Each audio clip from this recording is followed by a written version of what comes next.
ఆరంభింపరు నీచ మానవులు విఘ్నాయాస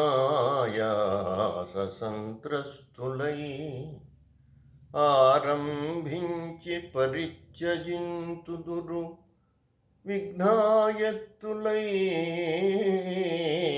మధ్యముల్ ధీరుల్ విఘ్న నిహన్యమానులగుచున్ ధృత్యున్న చోత్సాహులై ప్రారబ్ధార్థములు జగింపరుసుమీ ప్రజ్ఞానిధుల్ కావునన్. ఈ పని మనం చేయలేము అని చెప్పి అసలు స్టార్టే చేయరు నీచ మానవులు.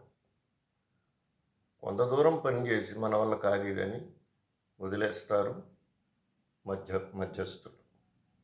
ధీరుడు అనేవాడు ఒక కార్యాన్ని తలపెడితే ఎన్ని కష్ట నష్టాలు వచ్చినా ఆ పనిని దిగ్విజయంగా